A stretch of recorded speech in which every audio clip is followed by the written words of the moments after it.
प्यारे दोस्तों, इस कहानी के पिछले भाग में आपने देखा कि कालू कौवा जंगल में अपनी कसाई की दुकान खोलता है। पहले तो वो अपनी दुकान में मुर्गी का गोश्त बेचता है, लेकिन बाद में वो गधे का गोश्त बेचना शुरू कर देता है। कालू कौवा अगले दिन अपने दोस्त भूरे के पास फिर से जाता है।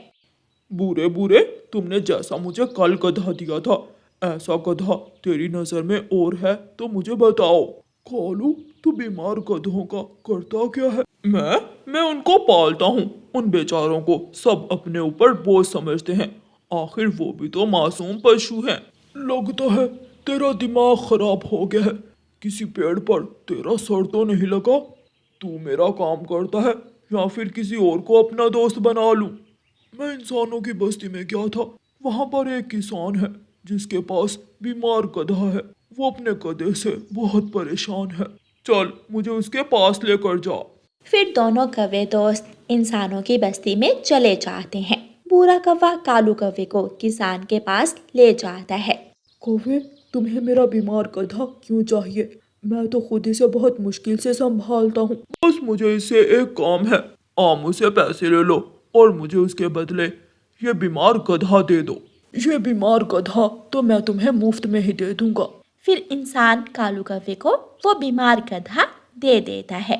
फिर दोनों कौवे दोस्त बारी बारी गधे को घसीटते हैं और घसीटते घसीटते उसे जंगल में ले आते हैं। ले बूरे, तेरा इनाम मुझे गधे के बारे में बताने के लिए।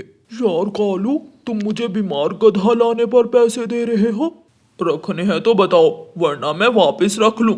मैं तो मजाक कर रहा था। लाओ दो, मैं तो आराम से मेले पर जाऊंगा। कालू कौवा बुरे कौवे को पैसे दे देता है और दोनों कौवे अपने अपने रास्ते खुशी खुशी चल पड़ते हैं। कालू कौवा फिर से गधे को घने जंगल ले जाता है और उसका गोश्त कर देता है और गोश्त अपनी कसाई वाली दुकान पर ले जाता है। आज रानो चिड़िया भी कालू कौवे के पास गोश्त लेने आती है। रानो, जंगल के सब पक्षियों ने मुझसे गोश्त ले लिया। अब सिर्फ तुम ही रह गई हो। हाँ कौवे भाई, मैं भी गोश्त लेने ही आई हूँ। मुझे 2 किलो गोश्त दे दो। रानो कालू कौवे को पैसे देती है और गोश्त ले जाती है। घर जाकर रानो चिड़िया गोश्त को पानी में डालकर रख देती है और फिर थोड़ी देर बाद जब गोश्त को पकाने के लिए पानी से निकालती है तो उसे गोश्त में से बदबू आती है। वो गोश्त उठाकर कालू के पास ले जाती है। कालू, तुमने मुझे जो गोश्त दिया है उसमें से बदबू आ रही है। पूरे जंगल के पक्षियों को मेरा गोश्त स्वादिष्ट लगता है और तुम कोई नराली हो जिसे बदबू आती है। तुम बस जलती हो मुझसे और गोरी से। बात का बतंगड़ मत बनाया करो कालू। रानो चिड़िया वो गोश्त ले जाकर कूड़े में फेंक आती है और बाजार सब्जी लेने चली जाती है। फिर कबूतर गोश्त लेने आता है। कालू, मेरे घर शाम को मेहमान आने वाले हैं। तुम गोश्त मेरे घर दे जाओगे? मैंने अभी बाकी का सौदा सलह भी लेना है। हाँ हाँ कबूतर, आप आराम से घर जाएं, मैं गोश्त दे जाऊंगा। शाम को कालू कौवा कबूतर के घर गोश्त देने जाता है। कबूतर गोश्त को देखता है। कालू, ये लेग पीस कुछ ज्यादा बड़े नहीं है। मुर्गियां बड़ी बड़ी थी तो उनके लेग पीस भी बड़े ही होंगे। तुम्हें तो मैंने कम दामों में अच्छा गोश्त दिया है और तुम कीड़े निकाल रहे हो। ऐसा कुछ नहीं है कालू भाई, आपका धन्यवाद। आप ही रात को हमारे घर खाने पर आना, बहुत मजा आएगा। कालू दिल में सोचता है, मैं तो इन बेवकूफ पक्षियों को गधे का गोश्त खिलवाता हूँ और इनको क्या पता ये क्या खाते हैं। लेकिन अगर मैं इनके घर गया तो मेरे आगे मेरा किया हुआ गोश्त ही रख देंगे। कालू भाई, किन सोचों में गुम हो गए? कबूतर, मैं फिर किसी दिन आऊंगा। आज मैं बहुत थक गया हूँ। कबूतर कालू कौवे को पैसे देता है और कालू कौवा वहाँ से चला जाता है। रात तक फिर से कालू और गोरी को बहुत सारा मुनाफा होता है। कालू बुरे कौवे को कॉल करता है। कैसे हो बुरे दोस्त? मेले में मजा आ रहा है? हाँ कालू, अगली बार हम दोनों साथ जाएंगे। अब तुमने मेरा एक काम किया करना है। तुम्हें जो भी बीमार गधा मिले उसके बारे में मुझे बताया करना है। फिर मुझे मेरा इनाम मिलेगा ना? हाँ हाँ, आज से ज्यादा पैसे तुझे दूंगा। बस फिर समझो तेरा काम हो गया। इस तरह कई दिनों तक बुरा कौवा कालू कौवे को बीमार गधे के बारे में बताता रहा और कालू कौवा गधे का गोश्त बेचता रहा। एक दिन सुबह जब तोता सोकर उठता है तो उसके मुंह से तोते की आवाज निकलने की जगह गधे की आवाज निकलने लगती है। तोता डर जाता है। हरियाली, हरियाली इधर आओ जल्दी, मुझे कुछ हो गया है। उधर हरियाली भी आती आती गधे की आवाज निकालती है। आहिस्ता आहिस्ता जंगल के सभी पक्षी गधे की आवाज निकालना शुरू कर देते हैं। कबूतर आप भी यही आवाज निकाल रहे हैं? हाँ, मेरे साथ जो फाख्ता रहती है और फाख्ता के घर के पास जो बुलबुल रहती है, सभी गधे की आवाज निकाल रहे हैं। गोरी, तुम्हें कुछ पता चला? जंगल के सब पक्षी गधे की आवाजें निकालना शुरू हो गए हैं। अब कहीं सबको हमारा पता न चल जाए। कालू जी, क्यों फजूल में चिंता कर रहे हो? गधा लाने वाला काम रात को शुरू कर दो। मुझे रात को डर लगता है। डरपोक, मैं भी तुम्हारे साथ जाया करूंगी। एक दिन आधी रात को रानो चिड़िया की बेटी गुड़िया की तबीयत खराब हो जाती है। गुड़िया बेटी, आपको तो बहुत तेज बुखार है, मैं अभी डॉक्टर के पास जाती हूँ। अम्मा, आप इतनी रात को कहाँ जाएंगी? डॉक्टर तो अपने घर में होंगे। गुड़िया बेटी, इंसानों की बस्ती में एक डॉक्टर रात के समय भी बैठा होता है।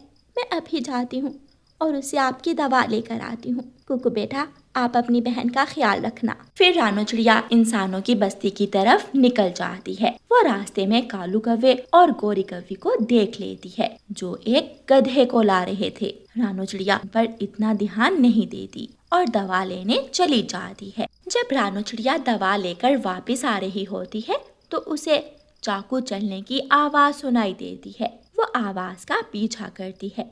कालू जी, इस गोश्त को बेचकर हम कितना कमाएंगे? इसको बेचकर तुम्हारे 2 हीरों के हार आ जाएंगे और मेरी सोने की घड़ी।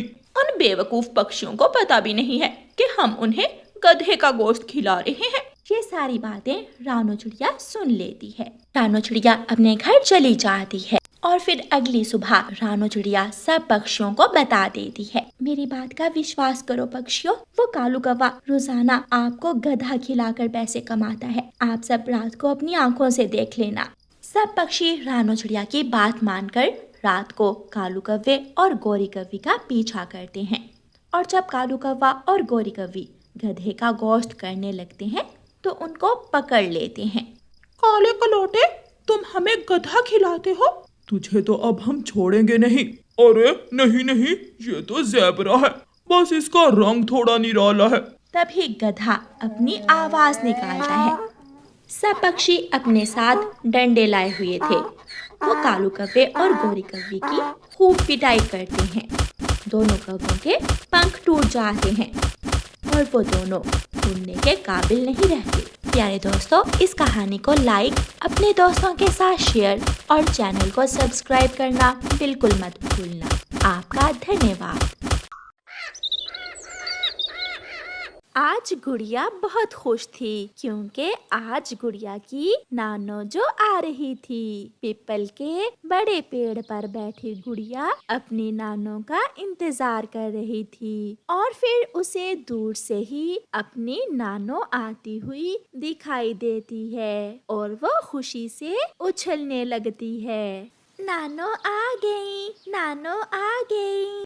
ऐसे कहते हुए गुड़िया उड़कर अपनी नानो की तरफ जाती है। नानो, मैं सुबह से ही आपका इंतजार कर रही थी। बहुत गर्मी थी गुड़िया बेटी, बहुत मुश्किल से यहाँ तक पहुँची हूँ। फिर गुड़िया और उसकी नानो घर आ जाती हैं। गुड़िया की मम्मा नानो को ठंडा लाल शरबत देती है। बारिश हुए भी काफी समय बीत गया है, इसलिए गर्मी बहुत बढ़ गई है। नानो, नानो, मेरे लिए क्या लाई है? मैं अपनी गुड़िया के लिए लाई हूँ छोटी सी गुड़िया। ये कहते हुए गुड़िया की नानो अपने थैले से गुड़िया को एक गुड़िया निकाल कर देती है, जिसे देखकर गुड़िया बहुत खुश होती है। माँ, सब पड़ोसी ठीक थे क्या? हाँ बेटी, सब ठीक थे। तुम तो आई नहीं मुझसे मिलने, सोचा मैं ही मिल आती हूँ। फिर वो सब ऐसे बातें करते हैं। फिर शाम को गुड़िया की मम्मा नानो को खाना देती है। मम्मा, मैं भी खाना नानो के साथ ही खाऊंगी। हाँ हाँ, क्यों नहीं, मेरी बेटी मेरे साथ ही खाना खाएगी। और मैं नानो के साथ सोऊंगी भी। फिर गुड़िया और उसकी नानो खाना खा लेती हैं। उन दिनों गर्मी भी बहुत बढ़ रही थी और जंगल में मच्छर भी बहुत था। पहले तो वो सब बैठकर बातें करते रहते हैं, मगर जब गुड़िया की मम्मा सोने के समय अपना पंखा चलाती है तो वो खराब था। एक धुआं सा निकलता है और थोड़ा सा चलने के बाद पंखा बंद हो जाता है। ये क्या हुआ गुड़िया बेटी, इस पंखे को भी आज ही खराब होना था। मम्मा, पंखे की तार जल गई है। उधर मच्छर भी नानो के गिर्द गिर्द था। लगता था मच्छर तो आज गुड़िया की नानो को उठाकर ही ले जाएगा। रानो बेटी, यहाँ तो मच्छर बहुत है, मैं बहुत थकी हुई हूँ, कैसे नींद आएगी? आप चिंता न करें माँ, मेरी पड़ोसन कव्वी के घर में एसी लगा हुआ है। आज की रात हम सब वहाँ चले जाते हैं। फिर वो सब गोरी कव्वी के घर चले जाते हैं। गोरी बहन, मेरा पंखा भी आज ही खराब होना था। माँ जी आई हुई है, मच्छर तो सोने नहीं दे रहा था, इसलिए आज की रात हम आपके पास ही रुकेंगे। गोरी तो चुप रहती है, मगर कालू कौवा, जो थोड़ा सा गोरी कव्वी से अच्छा था, कहता है, हाँ हाँ चिड़िया रानी, ये घर भी आपका अपना ही है। ये कहते हुए कालू कौवा एसी चलाता है। एसी की ठंडी हवा के आते ही गुड़िया और नानो तो सो जाती हैं। चिड़िया, मैं चुप इसलिए थी कि एसी का बिजली का बिल भी बहुत आता है। मैं तो कभी कभार ही एसी चलाती हूँ। कोई बात नहीं गोरी बहन, इस बार जब बिजली का बिल आएगा तो मैं उसमें से कुछ पैसे दे दूंगी। ये सुनकर गोरी कव्वी बहुत खुश होती है। रात गुजर जाती है और फिर गुड़िया की नानो भी वापस चली जाती है। गुड़िया और उसकी मम्मा अपने घर में बैठी हुई थी। गुड़िया आज बहुत उदास थी। कल इस समय नानो रास्ते में हमारे पास आ रही थी। मुझे पता है बेटी, आप बहुत उदास हो। चिंता ना करो, जब गर्मियों की छुट्टियां होंगी तो मैं आपको ले जाऊंगी नानो के पास। ये सुनकर गुड़िया खुश हो जाती है। ऐसे ही कुछ दिन गुजर जाते हैं। अब तो गोरी हर रोज ही एसी चलाकर सोती थी। उसके पति ने पूछा तो कहने लगी, बिजली का आधा बिल चिड़िया देगी इस बार, तो फिर हम क्यों गर्मी में मरें? वो अपनी माँ के साथ एक रात सोई थी एसी में, और फिर आधा बिल क्यों देगी?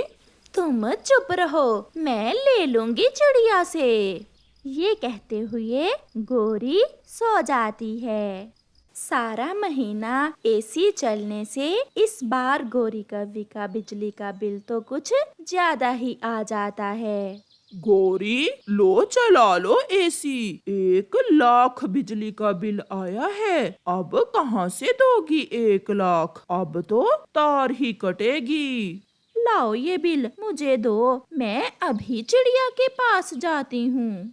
फिर गोरी कव्वी अपने पति से बिजली का बिल पकड़कर चिड़िया के घर जाती है। चिड़िया, एसी में सोना आसान नहीं है, पूरा 1 लाख बिजली का बिल आया है। गोरी बहन, हम जैसे गरीब पक्षी तो पंखे में ही ठीक हैं। भला कहाँ से दे कोई 1 लाख बिजली का बिल। अब के बार तो इसमें से आधा बिल तुम दोगी। ये सुनकर चिड़िया बहुत हैरान हो जाती है। चिड़िया, हैरान क्यों हो रही हो? जिस दिन तुम्हारी माँ आई थी एसी में सोने, मैंने बताया तो था तुम्हें। मगर गोरी बहन, आधा बिल तो 50,000 बनता है। मैं कहाँ से 50,000 दूंगी? और एक रात का बिल 50,000 तो नहीं होता। मैं आपको 2,000 दे देती हूँ। मैं तो लूंगी 50,000, जो भी हो जाए। मम्मा, इससे तो अच्छा था कि हम गौरी आंटी के घर ना ही जाते नानों को लेकर। मैं अभी कबूतर को बुलाती हूँ, वही फैसला करेगा। फिर गौरी कबूतर के पास चली जाती है और उसे बुलाकर ले आती है। चिड़िया को भी बुला लिया जाता है। कबूतर, तुम ही फैसला करो, अगर उस दिन मैं चिड़िया को घर से निकाल देती तो कितनी बेइज्जती होती इसकी अपनी माँ के सामने। वो तो ठीक है गौरी बहन, मगर पड़ोसी ही एक दूसरे के काम आते हैं। मैं भी कई बार आपके काम आई हूँ। गौरी बहन, 50,000 ज्यादा हैं। आप कुछ कम करें, इतने पैसे चिड़िया कहाँ से देगी? हिसाब कर लें और एक रात के जो पैसे बनते हैं मुझसे ले लें। ये हिसाब तो किसान की पत्नी ही कर सकती है। हम अभी किसान की पत्नी के पास जाते हैं।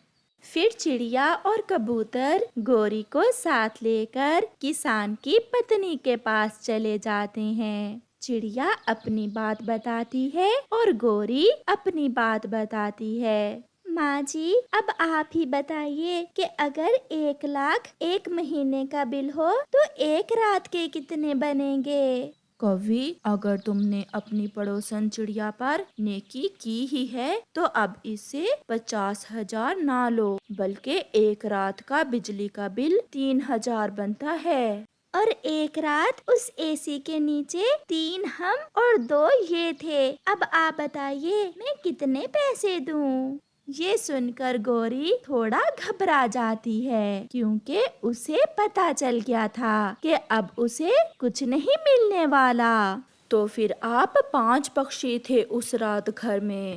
हाँ, थे तो 5 ही, 3 ये चिड़िया और 2 हम पति पत्नी। तो फिर चिड़िया के हिस्से में तो 1800 बनते हैं एक रात के। चिड़िया 1800 रुपए देने पर मान जाती है और फिर वो सब वापिस आ जाते हैं। ऐसे चिड़िया गौरी को 1800 रुपए देकर अपनी जान छुड़वाती है और आइंदा से गौरी के एसी में जाने से तौबा करती है। प्यारे दोस्तों, अगर किसी पर नेकी करो तो बाद में उसे तंग ना करो, जैसे गौरी कवि ने चिड़िया के साथ किया। आपका धन्यवाद।